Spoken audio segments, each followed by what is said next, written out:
Okay, so it's recording.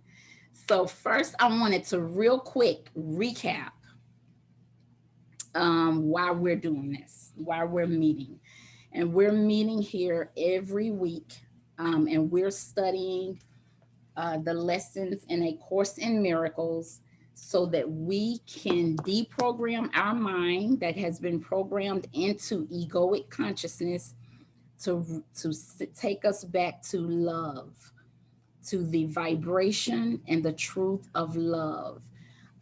This way, we know the reality of who we are, and we're able to create a happy reality. And so that is the purpose of us meeting and studying a lessons of A Course in Miracles. So this week is lesson 17. This is the 17th time we're meeting. And lesson 17 of A Course in Miracles says, the lesson says, I see no neutral things. And in this, Jesus is saying, you know, you have no neutral thoughts. So therefore, you see no neutral things. So that is the lesson 17. I see no neutral things. And I am going to read the meaning of miracles, numbers 44 through 46. And the meaning of miracle number 44 says, the miracle is an expression of an inner awareness of Christ and the acceptance of his atonement. 45 says, a miracle is never lost. It may touch many people you have not even met and produce undreamed of changes and situations of which you are not even aware. That is like a powerful statement, that we may touch many people we have not even met. That's the power of a miracle. And the meaning of a miracle number 46 says, the Holy Spirit is the highest communication medium. Miracles do not involve this type of communication because they are temporary communication devices. When you return to your original form of communication with God by direct revelation, the need for miracles is over. So there are 50 defined meanings of miracles in A Course in Miracles, and we're almost at the end of those. So I just read numbers 44 through 46. So, y'all, tonight is going to be a little bit different. Okay. It's going to be a group effort tonight.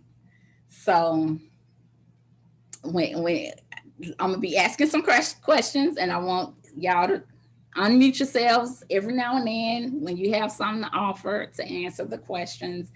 We are going to be talking about, why are we here? Why are we here? The last time we met, I talked about how Jesus really was saying he has respect for us, and he wants us to have respect for ourselves and the fact that we're here and the fact that we chose to be here. And there was somebody in a group who said, I just can't believe that we chose to be here. And so when I heard that, it kind of just stuck with me. And I thought, you know what, we need to address why we're here. Hi, Kevin. Hi, Takia. So, so I want us to talk about that. Why are we here? What, does anybody have anything to offer as to why we are here? Why do this? Why are we here?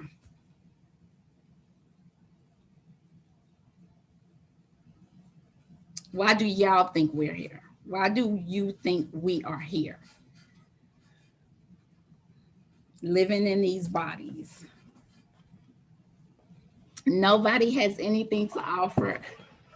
I think, I don't know if this is the right answer, but I read it in A Course in Miracles Okay. that Our purpose is for God to experience Himself or herself through us.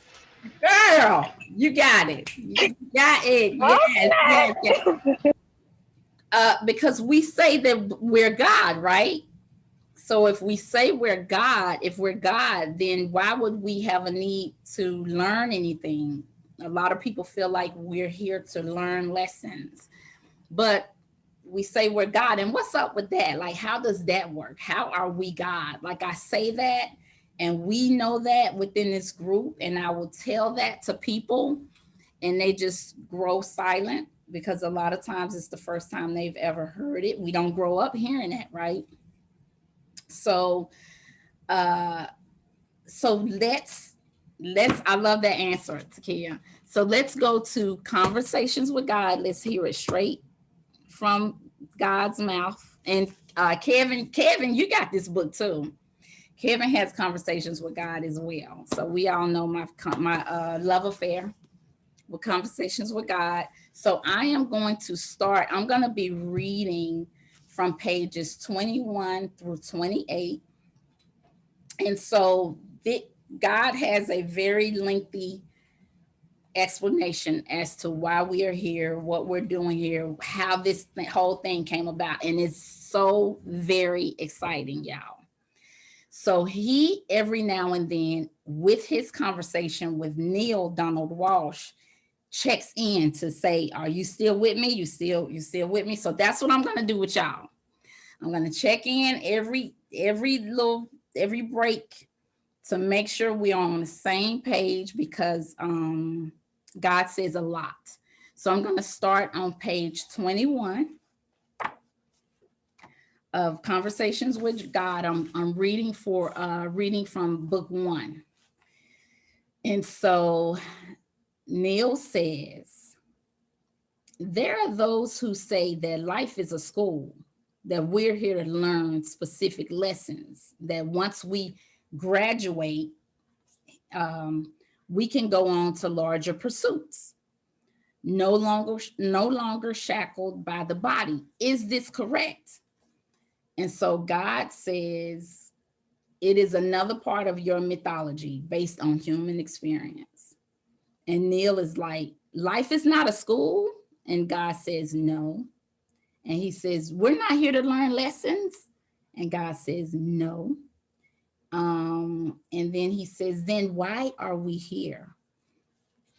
And so God says, we are here to remember and recreate who you are. I have told you over and over again, you do not believe me. Yet that is well as it should be. For truly, if you do not create yourself as who you are, that you cannot be. And so Neale is like, okay, you've lost me. Let's go back to this school bit. I've heard teacher after teacher tell us that if life is a school, I've heard teacher after teacher tell us that life is a school. I'm frankly shocked to hear you deny that. And so God says, school is a place you go if there is something you do not know that you want to know. It is not a place you go if you already know a thing and simply want to experience your knowingness. Life, as you call it, is an opportunity for you to know experientially what you already know conceptually. You need not learn nothing to do this. You need merely to remember what you already know and act on it. So Neale says, I'm not sure I understand you. So God says, let's start here. He says, the soul, your soul, knows all there is to know all the time. There's nothing hidden to it, nothing unknown. Yet knowing is not enough. The soul seeks to experience. You can know yourself to be generous, but unless you do something which displays generosity, you have nothing but a concept. You can know yourself to be kind, but unless you do someone a kindness, You have nothing but an idea about yourself. It is your soul's only desire to turn its grandest concept about itself into its greatest experience. Until concept becomes experience, all there is speculation. I have been speculating about myself for a long time, longer than you and I could collectively remember, longer than the age of this universe times the age of the universe. You see then how young is, how new is my experience of myself. And so Neale says, you've lost me again. Your experience of yourself. And so God says, yes, let me explain it to you this way. In the beginning, that which is all there is, right, was, and there was nothing else. Yet all that is could not know itself because all that is, all there was all there was, and there was nothing else. And so all that is was not. For in the absence of something else, all that is not. So God is referring to himself as all that is. Um, Can you read that again? sure. So God says, in the beginning, that which is all there is was, and there was nothing else. Yet all that is could not know itself because all that is, all there was, and there was nothing else. And so all that is was not. For in the absence of something else, all that is not. So he further explains, he says, this is the great is not is to which mystics have referred from the beginning of time.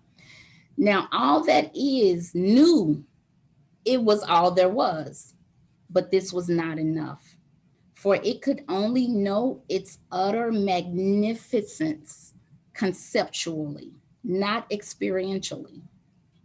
Yet the experience of itself is that for which it longed, for it wanted to know what it felt like to be so magnificent. Still, there was this was impossible because the very term magnificent is a relative term. All that is could not know what it felt like to be magnificent unless that which is not showed up. I'll say that again. All that is could not know what it felt like to be magnificent unless that which is not showed up. In the absence of that which is not, that which is not. Do you understand? Of course we don't. It's still confusing, right? But do y'all kind of get what he's saying at this point? He's saying because there was nothing else there, she could not experience her magnificence. He could not experience his brilliance because there was nothing else. It's like the sun just being the sun. There is no moon for the sun to be brighter than. So there was nothing to recognize the beauty and the magnificence of God. So God basically, this Loretta talking.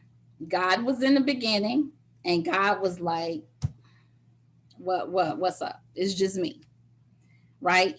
God wanted to experience his own magnificence. So he's going to continue. So he says, all right, the one thing that all that is new is that there was nothing else.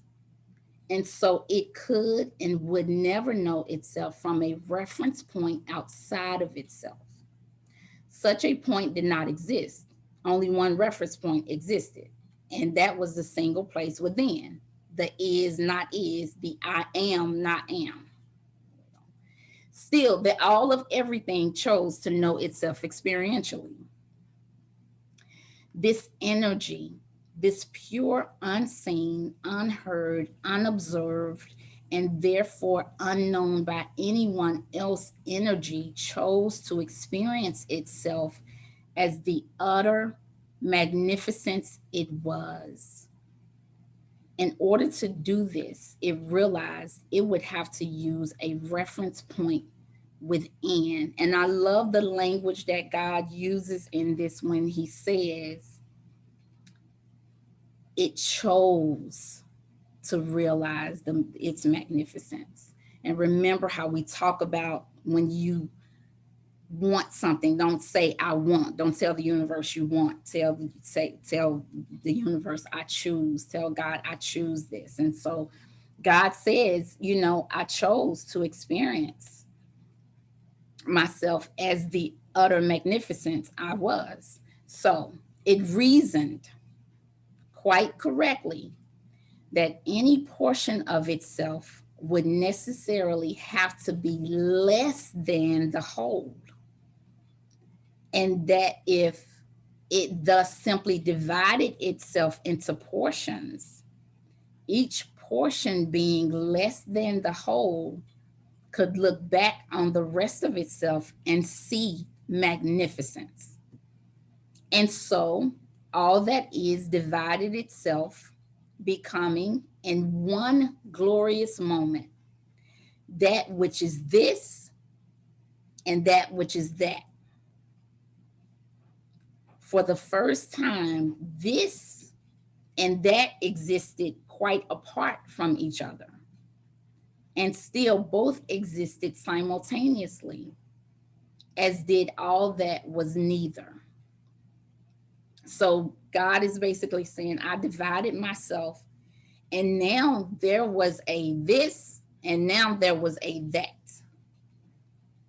Um, and then there was also which was neither, right? And so thus three elements suddenly existed: that which is here, that which is there, and that which is neither here nor there, but which must exist for here and there to exist. It is the nothing which holds the everything. It is the non-space which holds the space. It is the all which holds the parts. Can you understand this? Are you following this? So he asked Neale, can he understand it? Now, so I'm going to check with y'all. Are we all on the same page with what God is saying thus far? Who is completely confused?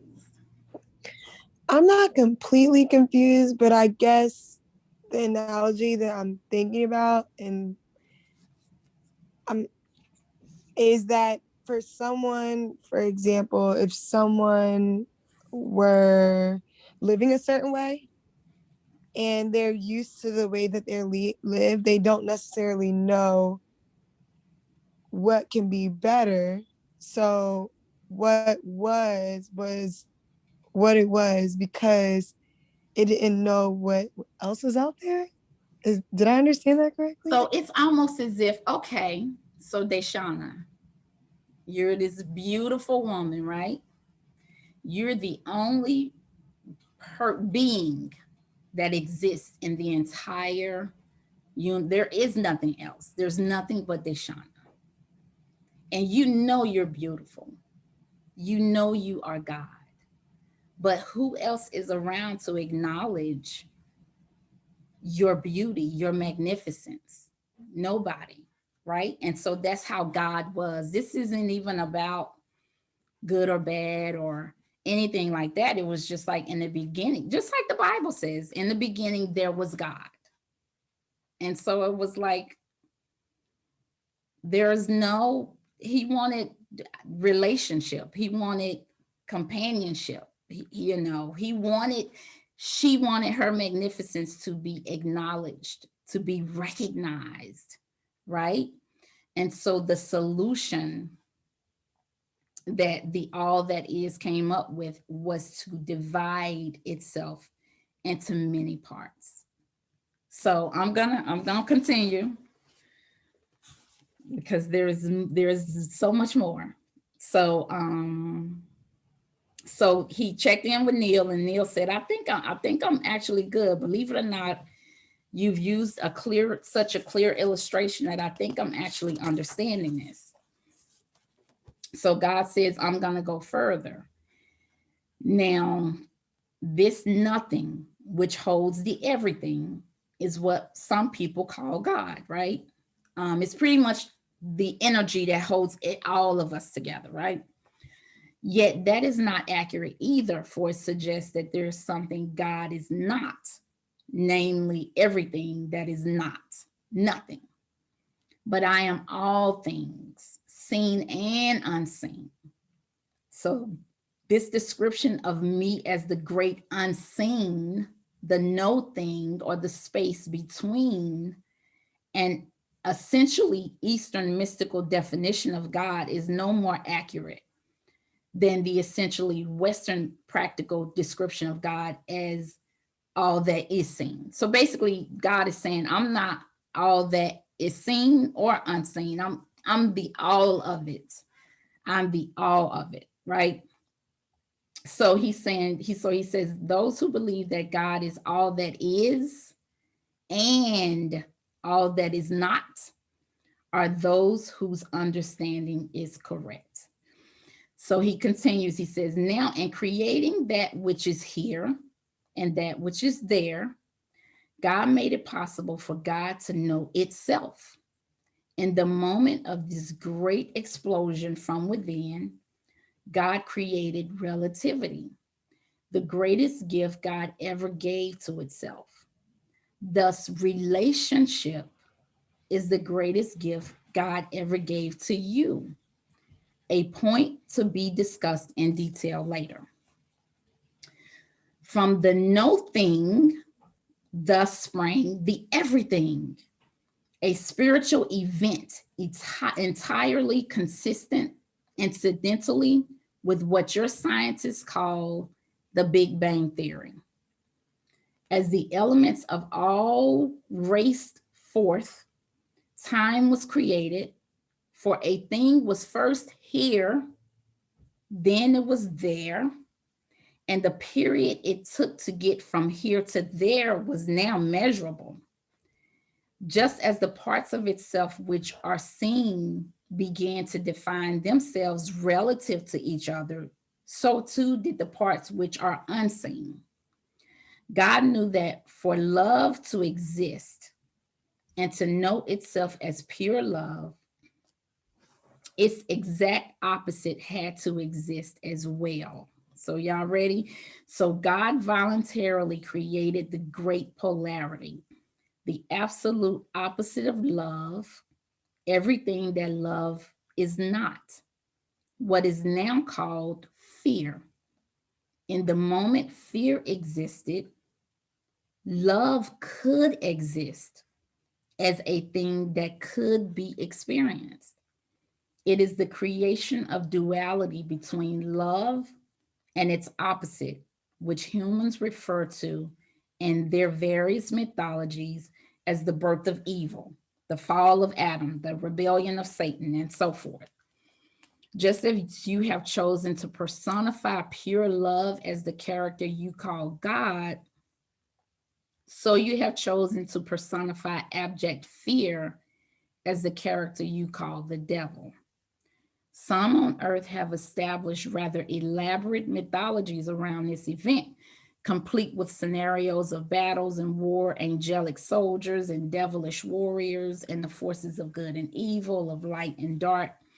This mythology has been mankind's early attempt to understand and tell others in a way they could understand a cosmic occurrence of which the human soul is deeply aware, but of which the mind can barely conceive. So, so God is basically saying, in order to recognize love, in order for love to exist, he wanted there to be polarity. And so he created fear so that we can experience love. Does everybody follow? Everybody follow?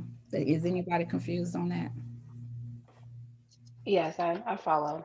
Okay. So now here it is. So he says, my divine purpose in dividing me was to create sufficient parts of me so that I can know myself experientially. There's only one way for the creator to know itself experientially as the creator, and that is to create. So I gave to each of the countless parts of me, to all of my spirit children, the same power to create, which I have as the whole. And we've talked about this. We've talked about how we are creators, whether we know it or not. So just because we don't know that we're creators doesn't mean that we stop creating. And so, and then God, I love how God drills it in. So he says, this is what your religions mean when they say that you were created in the image and likeness of God. This doesn't mean, as some have suggested, that our physical bodies look alike. Although God can adopt whatever physical form God chooses for a particular purpose, it does mean that our essence is the same. We are composed of the same stuff. We are the same stuff with all the same properties and abilities, including the ability to create physical reality out of thin air. My purpose in creating you, my spiritual offspring, was for me to know myself as God. I have no way to do that save through you. Thus, it can be said, and has been many times, that my purpose for you is that you should know yourself as me, as God. This seems so amazingly simple, yet it becomes very complex because there's only one way for you to know yourself as me, and that is for you to first know yourself as not me. Now, try to follow this. Fight to keep up because this gets very subtle here. Are you ready? So he asked Neale, is he ready? Neale says, I think so. And God says, good. Remember, you've asked for this explanation many times. And Neale said, yes, I know I've asked for it. So God said, and having asked, so shall you receive. So he says, now to keep things simple, I'm going to use your children of God mythological model as a basis for discussion, because it is a model with which you are familiar, and in many ways, it is not that far off. So let's go back to how this process of self-knowing must work. So he says, there is one way I could have caused all my spiritual children to know themselves as parts of me. And that was simply to tell them, this I did. So he, of course, told us, y'all God. Everybody, you're all God. But you see, it was not enough for spirit to simply know itself as God, or part of God, or children of God, or inheritors of the kingdom, or whatever mythology you want to use. As I've already explained, knowing something and experiencing it are two different things. Spirit longed to know itself experientially, just as I did. Conceptual awareness was not enough for you, so I devised a plan. It is the most extraordinary idea in all the universe, and the most spectacular collaboration. And he says, I say collaboration because all of you are in it with me. So he communicated with us on this idea, y'all, okay? Under the plan, you as pure spirit would enter the physical universe just created. This is because physicality is the only way to know experientially what you know conceptually. It is, in fact, the reason I created the physical cosmos to begin with, and the system of relativity which governs it and all creation. Once in the physical universe, you, my spirit children, could experience what you know of yourself. But first, you had to come to know the opposite. To explain this simplistically, you cannot know yourself as tall unless and until you become aware of short. You cannot experience the part of yourself that you call fat unless you also come to know thin. Taken to ultimate logic, you cannot experience yourself as what you are until you've encountered what you are not. This is the purpose of the theory of relativity and all physical life. It is by that which you are not that you yourself are defined. So I'm gonna break right there because God broke right there with Neale. So basically, he said he came up with a plan where we not only, so we're God, right? God, it was in the beginning, God divided herself and himself into many, many parts. And now there's a here and a there, right? And then he's like, we all know we're God. We're all walking around knowing we're God. He's telling us, you know, you're God, you're God.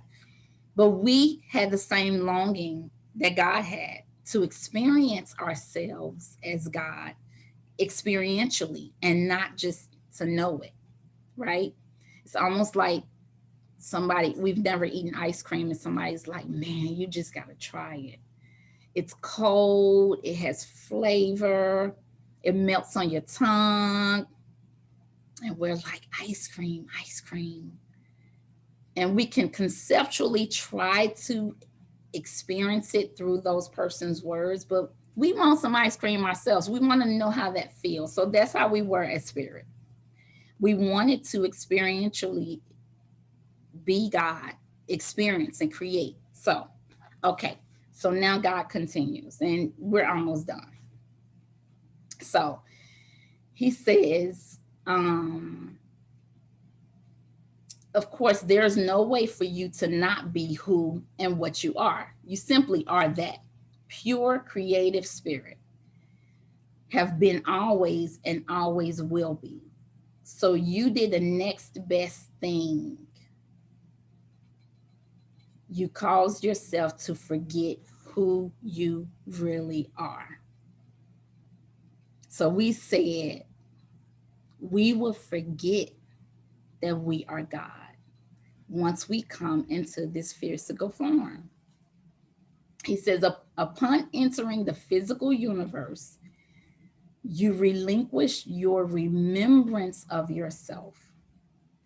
This allows you to choose to be who you are rather than simply wake up in the castle, so to speak. It is in the act of choosing to be rather simply being told that you are a part of God, that you experience yourself as being at total choice, which is what by definition God is. Yet, how can you have a choice about something over which there is no choice? You cannot not be my offspring, no matter how hard you try. But you can forget you are, have always been, and will always be a divine part of the divine whole, a member of the body. That is why the act of rejoining the whole, of returning to God, is called remembrance. You actually choose to remember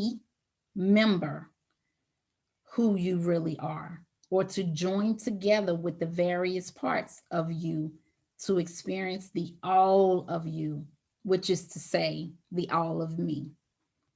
Your job on earth, therefore, is not to learn because you already know, but to remember who you are and to remember who everyone else is. That is why a big part of your job is to remind others, that is to remind them so they can remember also. All the wonderful spiritual teachers have been doing just that. It is your sole purpose. That is your soul, SOUL purpose. And then Neil's like, oh my God, that is so simple. I can't believe it, you know. So that was God's explanation as to how all this thing came about. So now when we say we are God, we know exactly what that is. We know exactly how that is. And we come to understand how it is that we create our lives, that we are the creators of our experience. Does anybody have anything to offer about that?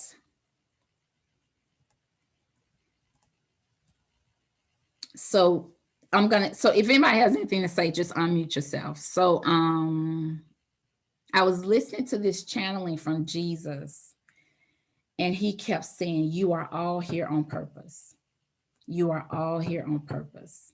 And I thought, you know what, this is the answer to that inquiry about us choosing to be here. You know, it's important to know that we are here on purpose. I'm going to read one more small dialogue from Conversations with God about reincarnation. And the books about reincarnation have been, and God talks about it in Conversations with God. I've got to find it in one of the books. But those books were taken out of the Bible that talked about reincarnation. Why? Because the churches didn't want us to know that you have another chance. If you blow it this lifetime, you got another lifetime and another lifetime after that. It's not one of these things where you're going to be damned to hell forever if you don't get it right. Right? So that's why reincarnation is so foreign to us. But I'm going to read on page 204. So Neale asks God, is there such a thing as reincarnation? How many past lives have I had?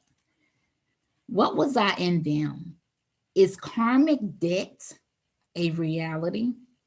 So God says, it is difficult to believe. There's still a question about this. I find it hard to imagine. There have been so many reports from thoroughly reliable sources of past life experiences.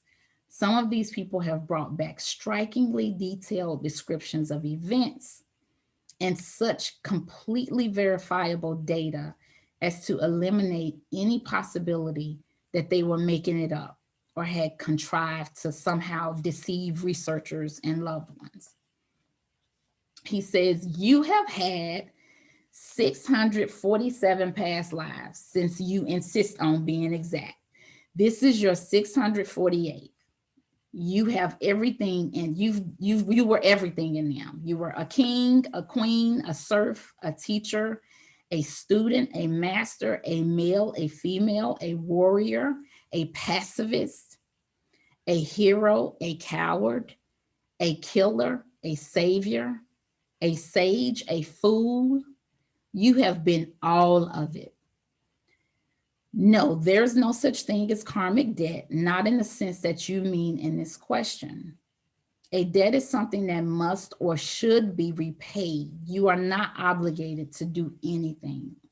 Still, there are certain things that you want to do, choose to experience, and some of these choices hinge on the desire for them has been created by what you have experienced before. So for example, if you experienced being a killer and you wanted to know, you know what, how does that feel for somebody to kill me? You may want to reincarnate to experience that. And he says that is as close as words can come to this thing you call karma. If karma is the innate desire to be better, to be bigger, to evolve and to grow, and to look at past events and experiences as a measure of that, then yes, karma does exist, but it does not require anything. Nothing is ever required. You are, as always, you have ever been a being of free choice. So, I have another question. So, why is it so important to understand that we are here on purpose? Why is that so significant? Why is that so important for us to understand?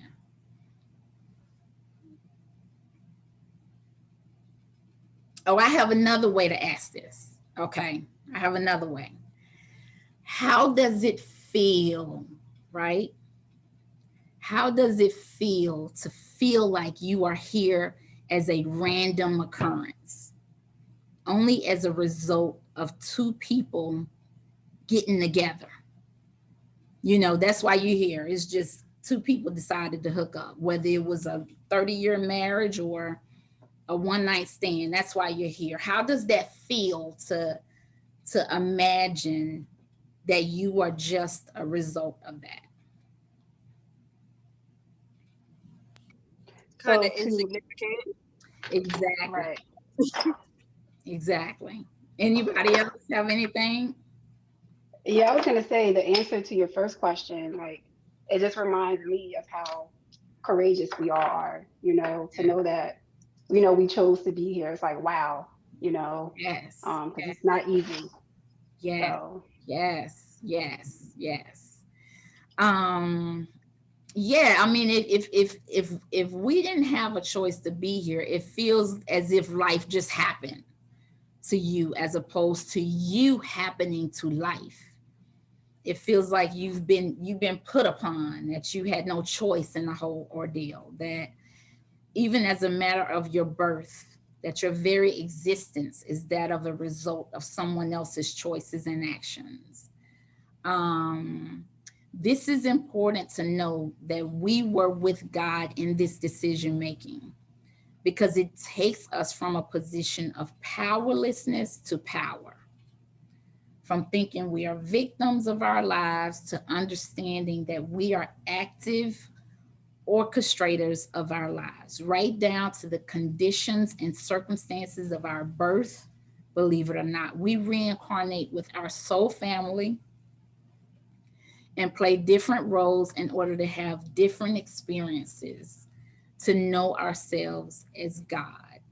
And even those of us who seem to be on the evil side of the love fear spectrum, which again is all relative, even those people chose to be here and have an incredible purpose of showing us that which we are not. Again, if we don't see, experience, view, recognize that which we are not, then how do we know that which we are? Um, we are all God, and I'm going to build on this next week. Um, so, in those of us who are still kind of doubting, I wanted to reference, if you want to do more research on this, because it's very important. And I'm going to talk a little bit about this in weeks to come, that we don't just receive or consume information, right? That we are active researchers, because too many times, which is why we've created the lives that we've created, we've just kind of accepted what other people have told us. Um, so I encourage everyone, there's countless resources all around us that point us to this same truth.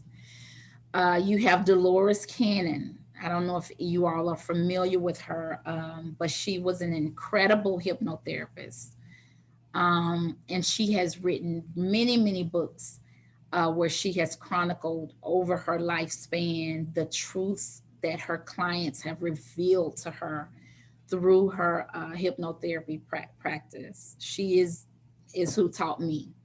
So there's a book called Your Soul's Plan, which I love, by Robert Schwartz. Um, this book talks about pre-birth planning. It's incredible. He has two.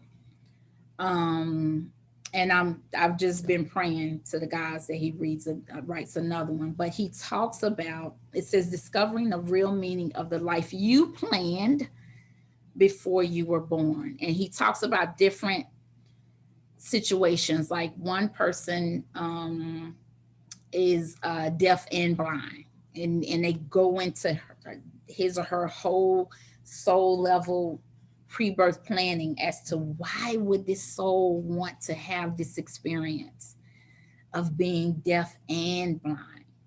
You know, what is the soul level reason? There's always a soul level reason, which is why it's important that when you see another being, right, and they look to seem to be that they're in a condition that is less than. So if they're, you know, if disabled, or if they are bound to a wheelchair, it's important that we have compassion, but don't have pity on them, because pity is actually disrespectful to the soul. There is a soul level reason why every being wants to have a certain experience.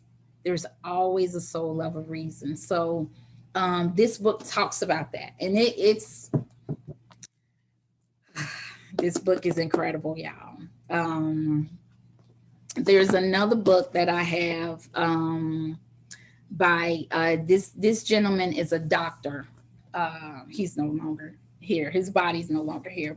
Dr. Michael Newton, Journey of Souls, Case Studies of Life Between Lives. And he has other books as well. And he also is a doctor where he had, you know, one of his clients start to speak of things about past lifetimes that she could have never came up with from her own limited experience.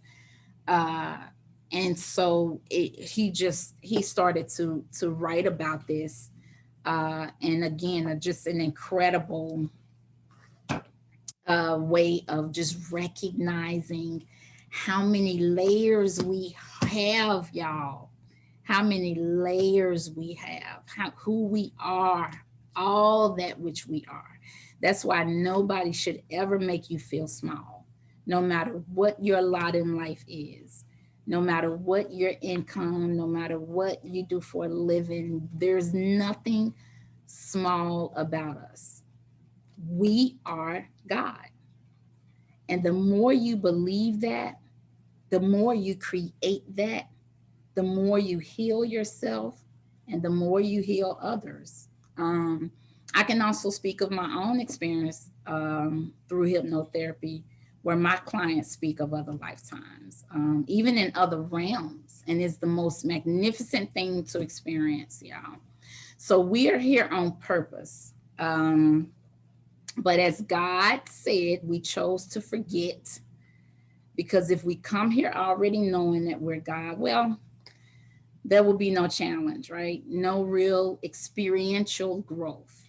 So, are there any other thoughts? I done talked my head off. Are there any other thoughts, any other things that anybody want to say, any other questions before we go into the meditation? Hey, I'm sorry. You can go. go ahead. Go ahead. Are you sure? Yes, please. Okay. I just wanted to say, from We lost you. can you hear me? Okay, yeah, Sorry. no problem. I was saying, from reading Conversations with God and that bit about, us being a part of God's experience, experiencing himself or herself, and just knowing that we chose to be here is enough motivation to get up every day. And I just want to say thank you for going over that today, because you don't think about it like that every day. You kind of just go through life and not really realizing that we actually chose to have this experience, chose to be here. And so, yeah, that's all I wanted to say. Thank you, Takia. Yeah.